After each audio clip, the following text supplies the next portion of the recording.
we're headed to Denver, and this is the first of what we plan on being a series of mentoring events that we want to do around the country. And mentoring has always been a big part of my success as well as Barack's. People have always lent a handout to us, whether it was our own parents or grandparents or other people in a wide variety of professions. So we really want to promote and emphasize the importance of mentoring young people at all stages. And we thought that what better way to do it than from the platform of the White House. The First Lady sent over an invitation and asked if I would be interested in coming, and of course. I mean, I spent a lot of time on women's issues, children's issues, young girls, knowing how important it is to have mentors. We've all had so many hands helping to pull us forward that it's important for us to offer one going back. I've had mentors my whole career, and I say all the time when I talk to young people, boys and girls, that it's the most important thing you can do for your career. It doesn't have to be a long-term thing,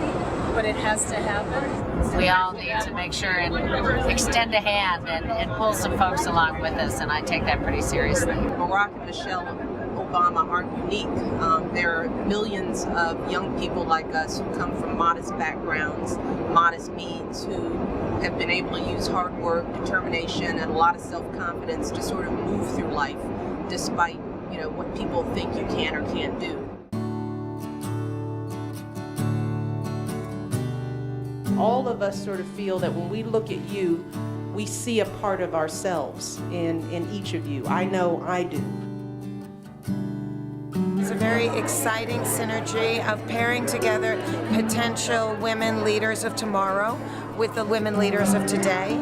And we had a wonderful lunch and got a chance to mingle. I had 8 girls at my table, and we chit-chatted about what success means and how you make it happen. The truth is, the ladies who were mentors here that you see today, they didn't come here or get to this stage because of some magic.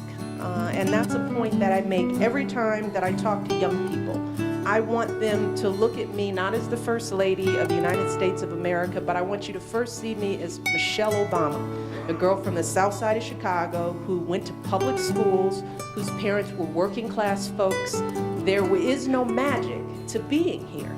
We started out as girls, and we, step by step, finding that encouragement wherever we could, we were able to build our lives that we have. I know for myself, I can speak personally, I wouldn't be where I am today, and I couldn't be standing up even in this day if it weren't for the mentors and the people that I trust and that I share my life with.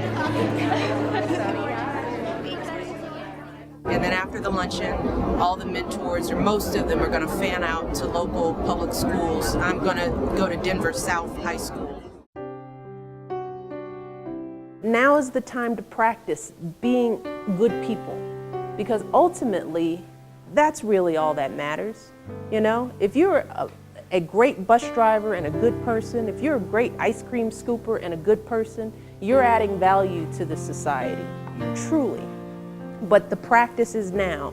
You can't think that you can be a jerk and lazy and trifling now, and that one day you're gonna wake up and just be great, right? It's practice. And I tell my kids this now. Make up your bed today so that you know how to make up your bed when you're 20, Clean up your room now so that when you go to college, you don't live like a pig, right? Do your homework now, not because you have to, but because you need to be in the practice of sitting down and finishing what you start. That's the kind of advice I would give you guys. It's not rocket science, but it is effort. And if you can do that now, you will be successful. You will be successful. Hopefully this will bring some attention to efforts that people do around the country anyway. We're not the first people to think of mentoring, but this is a way to highlight it and to encourage people, other adults, to think in this time that they can reach out to a younger person and bring them along.